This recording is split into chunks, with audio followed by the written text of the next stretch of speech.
Bonjour à tous, chères familles d'âmes, j'espère que vous allez bien. Courte capsule pour vous raconter comment j'ai rencontré mon moi supérieur. C'est une expérience extraordinaire que je vous invite à faire. Tu veux dire quelque chose, Madame Caillot? Viens, ma petite poupée. Oh. Alors elle, c'est pas mon moi supérieur, mais c'est mon alter ego. Oh, ma petite chérie. Tu restes un petit peu avec moi? Et après, tu me laisses raconter. Alors, comment j'ai rencontré mon moi supérieur? C'était une époque où j'avais appris à faire des voyages astro. Tout ce que je vous dis, si vous voulez l'approfondir, je vais vous le mettre en lien de cette capsule. Donc c'était une époque où j'expérimentais beaucoup le voyage astral en conscience, ce qui m'a permis d'aller visiter des planètes, qui m'a permis d'aller voir des défunts, et d'aller visiter les annales akashiques, et qui m'a permis d'aller voir mon moi supérieur.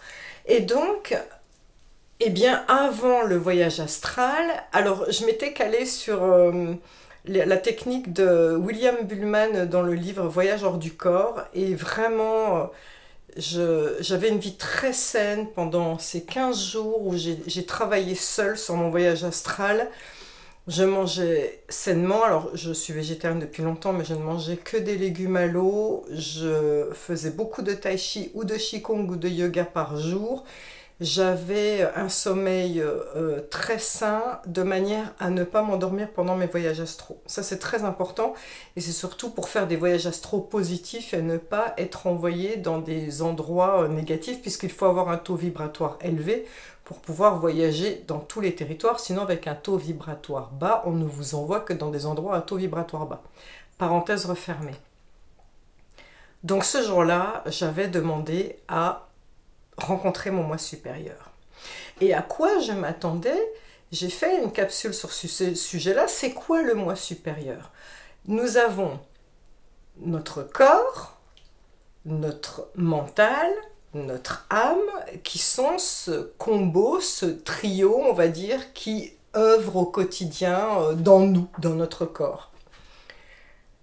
Notre âme, à chaque fois quand on meurt, elle repart à la source, elle y reste un moment, elle se réincarne de nouveau, et ainsi de suite. On fait des tas d'allers-retours, de vie en vie. Et quel est le moi supérieur? Eh bien, il faut savoir qu'il y a une partie de nous qui ne fait que demeurer dans la source, qui est une forme de super-ordinateur quantique, qui est en lien direct avec la source et qui ne va jamais mettre les mains dans le cambouis, c'est-à-dire c'est le chef de votre âme et qui va vous envoyer, vous incarner pour vivre des expériences, et ce super ordinateur enregistre quelque part c'est quoi toutes ces expériences. Et comme ce super ordinateur quantique, le moi supérieur, est dans la source, il connaît votre avenir, il connaît votre passé, il connaît vos vies antérieures, il sait exactement vers où vous allez.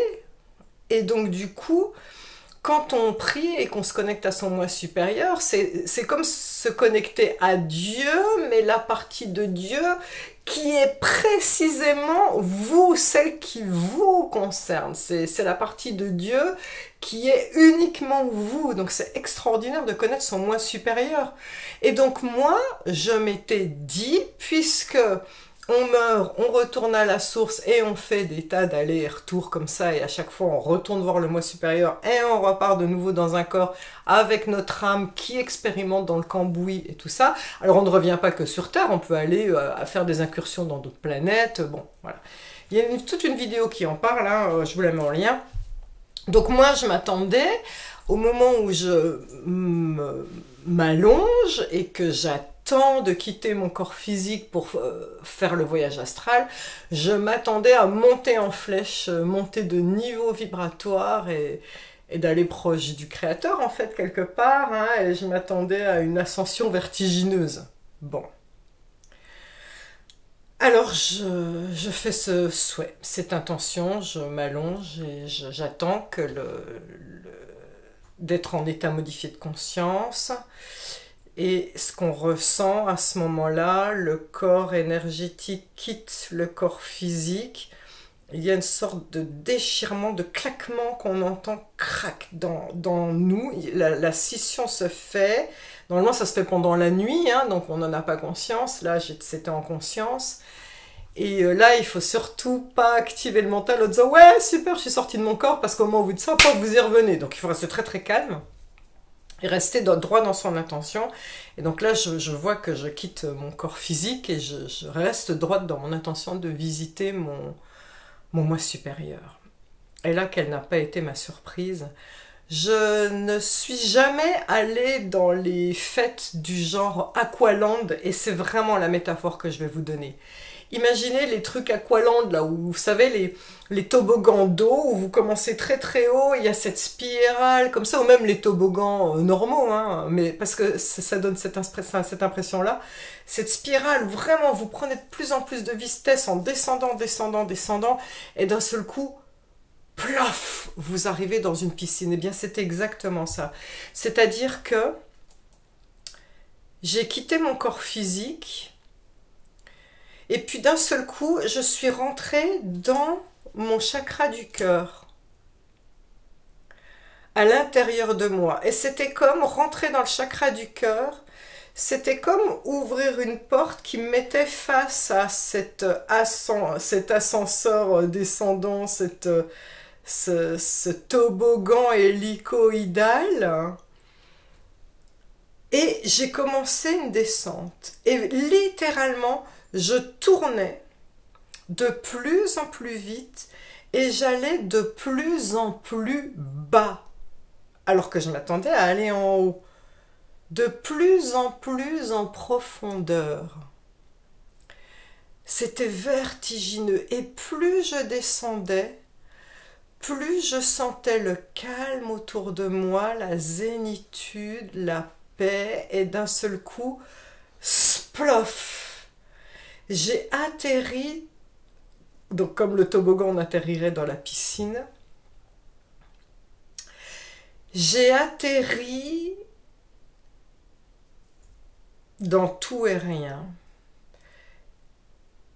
J'ai atterri chez Dieu et j'ai atterri chez mon moi supérieur.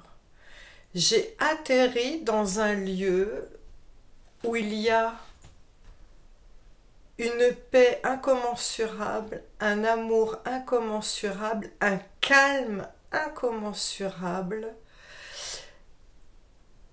Ça pourrait être la matrice originelle que peut ressentir un embryon chez une mère zen. Parce que si la mère n'est pas zen, elle a des énergies stressantes dans la matrice. Une sorte de matrice originelle où vous avez tout. Il n'y a pas de douleur. Il y a l'omniscience, un savoir de tout, l'omnipotence. Tout est possible. Mais c'est surtout, on s'en fout qu'on a cette omniscience et cette omnipotence. On est E-S-T. Et on est N-A-I-T, une forme de naissance aussi. Puisque nous repartons dans notre moi supérieur avant de nous incarner, nous repartons de cette matrice originelle, pure, avant de revenir dans un corps, et dès que l'âme s'incarne dans le corps, elle prend déjà les traumatismes transgénérationnels, elle va prendre les peurs de la mère, ces traumatismes, elle va déjà commencer à être teintée de toutes... Elle n'est même pas encore sortie du ventre. De plein de programmes erronés. Vivre le moi supérieur, c'est vivre la communion avec Dieu, avec la matrice originelle. Et donc, quand je suis sortie de mon voyage astral, j'ai été sidérée de me rendre compte que je ne suis pas partie dans des dimensions très très haut, très très loin. J'étais dans une dimension très très profonde à l'intérieur de moi. Votre moi supérieur est tout au fond, à l'intérieur de vous. Et finalement, ça a toujours été expliqué. Le cœur de Jésus, depuis le début, il vous montre où est Dieu. Où est votre moi supérieur? Il vous le montre. Là. Ce n'est pas pour rien qu'on dit « Oh, merci ». On se centre sur son chakra du cœur. Ce n'est pas pour rien qu'on prie comme ça. On a la porte vers le soi intrinsèque et vers Dieu, puisque le moi supérieur est dans la matrice universelle, dans la source. C'est la partie de vous qui fait partie de la source. Et quelque part, c'est écrit partout que tout est à partir du cœur. Je vais même aller plus loin, c'est hallucinant parce que quand j'ai écrit mon livre « Les 21 clés de reprogrammation », j'avais créé un cancer en voulant mourir.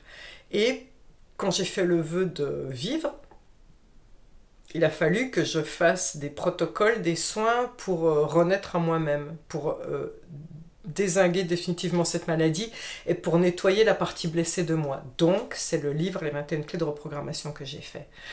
Et je suis allée voir Jésus à la basilique à Saint-Raphaël et je lui ai demandé de m'aider à canaliser ces 21 protocoles, des 21 clés de reprogrammation, qui est ici d'ailleurs, hop, voilà, qui existe gratuit sur ma chaîne YouTube, les 21 jours de la guérison, pour si vous voulez le faire. Et j'avais dit à Jésus de m'aider à faire ces 21 soins, ces 21 clés de reprogrammation. Et juste après, j'étais encore en état méditatif, je vais sur la plage et je dis « Jésus, est-ce que tu peux m'offrir un cœur ?» Le cœur, hein, celui-là même qui nous amène vers l'intérieur de soi, vers notre moi supérieur, qui nous connecte à Dieu. Mais moi, en allant sur la plage, je pensais que j'allais trouver un galet en forme de cœur. Eh bien, je m'assois, je médite. Puis pendant ma méditation, instinctivement, j'ouvre les yeux, je baisse les yeux. Et qu'est-ce que j'ai? Le cœur de Jésus. C'est-à-dire que j'ai une pierre en forme de personnage, un peu comme un barbe à papa, où vous remarquerez qu'il y a une auréole rouge avec l'émanation jaune, celui-là même qu'on retrouve sur le cœur de Jésus, et ça marche des deux côtés. Incroyable, n'est-ce pas? Comme quoi tout est écrit. Dieu est là, votre moi supérieur est là. À partir du moment où vous allez œuvrer avec le cœur, vous œuvrerez avec le divin. Tout est écrit depuis le début. Merci d'avoir suivi cette histoire. Je vous aime, je nous aime. Namasté.